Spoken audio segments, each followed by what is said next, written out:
The parents of Chris Lawrence Fabian, Joyansi Separa, and Ayesa Nicoldazo, we are all so very proud of the unflinching bravery and heroic virtue that you have instilled in your children.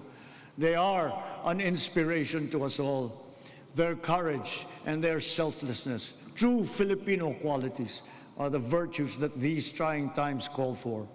Sa Cebu Port, naging libre ang terminal fee. Sa mga palipara naman, sa kabilang banda, yung unang bahagi ng Cebu Bus Rapid Transit ay bukas na. And in accordance with the Republic Act number 12317, the BARM electorate is now poised to partake in BARM's first regular parliamentary election.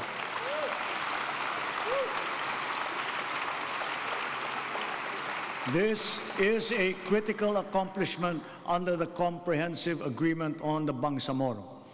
COMELEC, law enforcement, volunteers, deputized agencies, all stakeholders are now ready to ensure that this defining political exercise will be peaceful, orderly, and credible. Nadunggan nato ang ubang mga pamahayag ni Presidente Bongbong Marcos bahin sa Visayas ug sa Mindanao adtong 5th State of the Nation Address o SONA. Usa sa nahimong focus diha ang flood control. Naay live update bahin ana si Dale Israel gikan sa Bohol. Dale, bay, unsa may update nga imong ma-share namo karong hapon? Maayong hapon, Chigi. Kusog kaayo ang pagbuhan nga sinati sa Tibok Central Visayas karon gani dinhi sa Bohol nibunok pod ang uwan kay ganihang udto diri sa Panglao adunay mga gagmay nga pagbaha dito sa Tagbilaran City, apil pod dito sa Cebu City. Nawala ra pod noon ang tubig, Chiki, sa tubig baha pagkahuman sa kusog nga uwan. Atong naibawaan, personal nga moadto sa Cebu sa sunod semana si DPWH Secretary Vince Dizon aron susihon ang mga lugar nga gibahaan sa bagong kusog nga pag-ulan didto. Misunod kini sa halapad nga pagbaha sa mga bahin sa Cebu City, apil ang ubang mga komunidad nga dili kasagaran nga bahaan.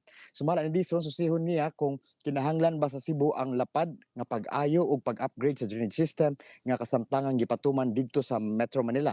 Gingon ni Dizon nga bisitahon usab niya ang mga flood control projects nga gipatuman sa Cebu human sa bagyong Tino ni adtong niaging tuig, samtang padayon ang paglimpyo sa mga og pagdisilting sa mga suba og drainage system sa Cebu City. Sumala ka Mayor Nestor Archival, Chiki, usa sa mga problema sa mga basura nga nakabara sa mga drainage flood control projects sa Cebu City. Padayon usab ang pagmonitor sa detention pond sa Monterrasas de Cebu na sumala sa kumpanya nakapugong og runoff water og walay tubig nga migawas padulong sa downstream dito sa Guadalupe. Balikan nimo, Chiki. Daghang salamat ug happy weekend kanimo Dale Israel gikan sa One News Cebu.